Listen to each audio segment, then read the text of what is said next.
Magandang araw po ng linggo mga bayang karerista. Magbibigay na po tayo ng tip, giya at info para sa araw ng linggo, September 17, 2023. Tara!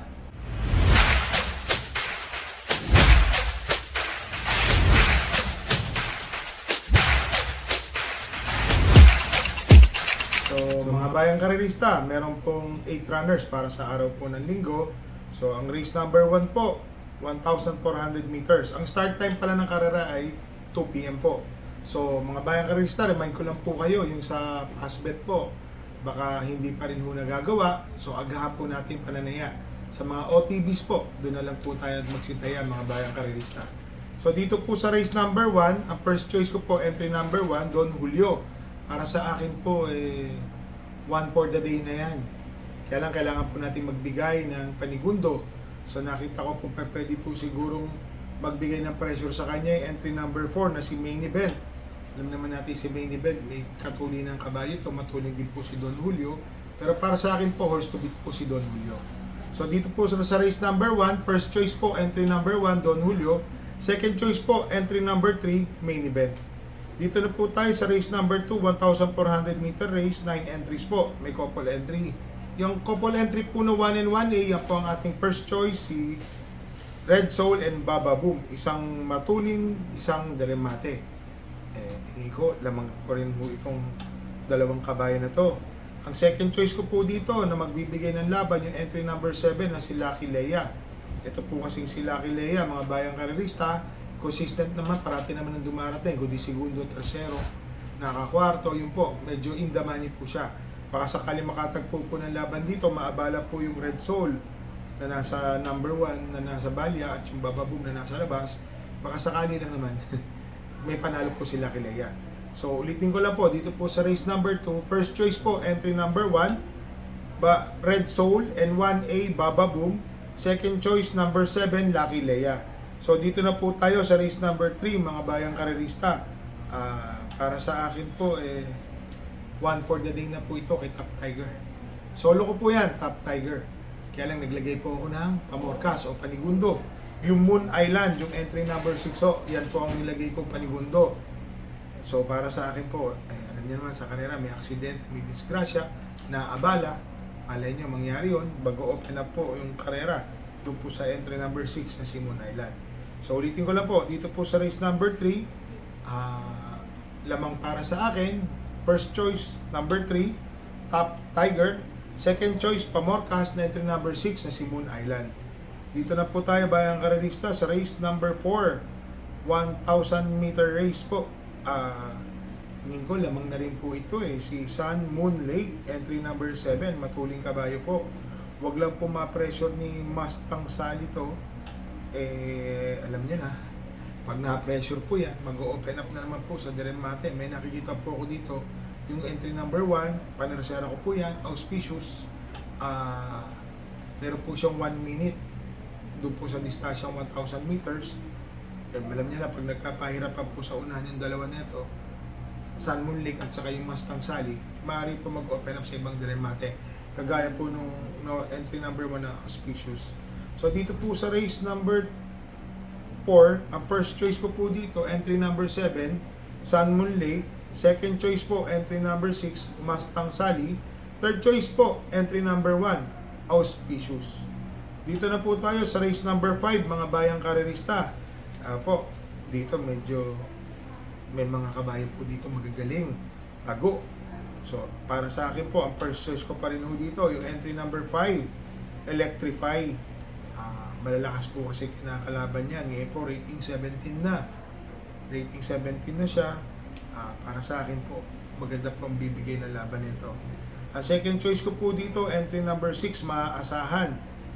Imported na kabayo po ito, JT Pabilik.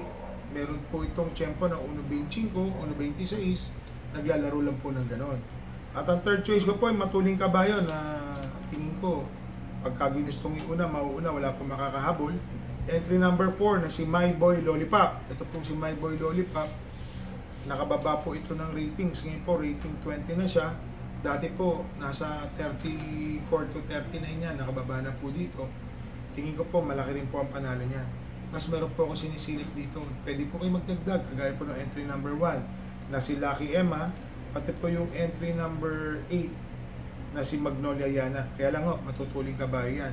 Tapos kung maalala nyo po yung entry number 3 na si Isaiah, ito po yung kabayong nahulog, yung sa hinihinete, yung sa starting gate ba to o pagtakbo po hindi pa ho nakasakay. Ito po yung ang layo ho nitong kabayo na to. Wala nga lang pong hinete nung time na yun.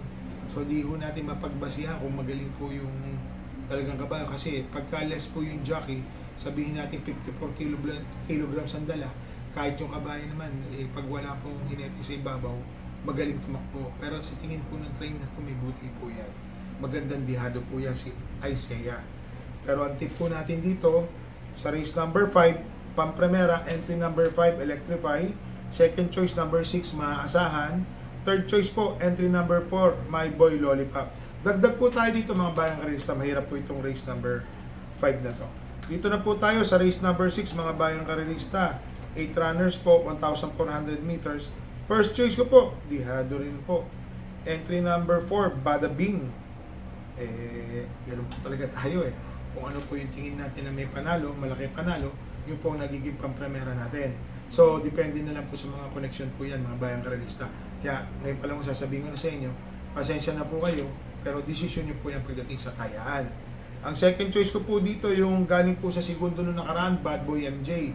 Nasigundo po ito nung nakaraan, yung magaling po, top billing. Opo, medyo maganda na po yung tinatakbo niya. Parang 1.26 medya, 1.27 po yun. Tingin ko mag-aumento pa po siya. Ang third choice ko po dito, yung entry number 1, Atomic Bomb. Consistent naman yung takbo ni Atomic Bomb na 125.5 hanggang 126.5. Hindi po nawawala po sa ganon. Tingin ko, may potential pong mag-aumento tong kabayo na to. So ulitin ko lang po, dito po sa race number 6, first choice po, entry number 4, Bad The Bing. Second choice po, Bad Boy MJ. Number 5. Third choice po, entry number 1, Atomic Bomb. So dito na po tayo, bayang karerista, race number 7 po. Para sa akin po, Ken Charmer po. Yung entry number 7 at 7A, Sir William. Malaki po ang panalo. Yan po ang first choice ko, kabayo ni Boss Juicy Villa. Ang second choice ko po dito, entry number 3, Blackburn. Yung nga lang mo, nagtataka po tayo, medyo nagiging hindi po consistent yung takbo ni Blackburn. May takbong maganda, may takbong naiwan, may takbong pag malakas po ang kalaban, magaling siya. Pag yung kalaban po is kayang-kaya, medyo parang hirap din po yung kabayo. Nangyayari din po yan sa mga kabayo natin. So dito po sa race number 7, first choice ko po yung couple entry na 7 and 7A, Ken Charmer, at yung 7A na Sir William. Second choice po yung entry number 3 na si Blackburn. Dito na po tayo sa last race po, race number 8, 13 entries po mga bayang karerista. First choice ko po dito yung imported na Peros Treasure. Unang takbo po, 140 sa milya. Ang tinakbo niya, medyo maganda po yun kung pagbabasihan natin. Ang second choice ko po dito, yung entry number 1, Chrome Bell. Opo, bayang karerista. Si Chrome Bell po, alam niyo naman natin, ang kinakalaban niyan. Stakes race po, ang tinatakbuhan niyan. Pero, alam niyo na, itong karera na to, iba po Imported po yung Peros Treasure. And then, Chrome Bell naman, magaling na po yung mga pinapakita niya. Na dalawang panalo po ata, 2 segundo rin pong ginawa niya. So, malalakas po ang laban, parati po siya na memetahan. Para sa akin po, yan po ang pwedeng tumalo sa entry number 5 na si Peros Treasure. So ulitin ko lang po, dito po sa last race po, first choice po, entry number 5, Peros Treasure. Second choice po, entry number 1 na si Chrome Bell. Mga bayang karista, dito po sa last race, dagdag po tayo. Paratingan po yan, alam niyo naman po. Basta paratingan, kailangan magmadami. So shoutout lang po tayo kay Mr. Tomang, kay Omeng de la Cruz, Papa Toots OTB, Kagawad Manny Roque, at saka kay paring Sherwin po. So shoutout po sa inyo mga bayang karerista. Stay safe po. Happy racing.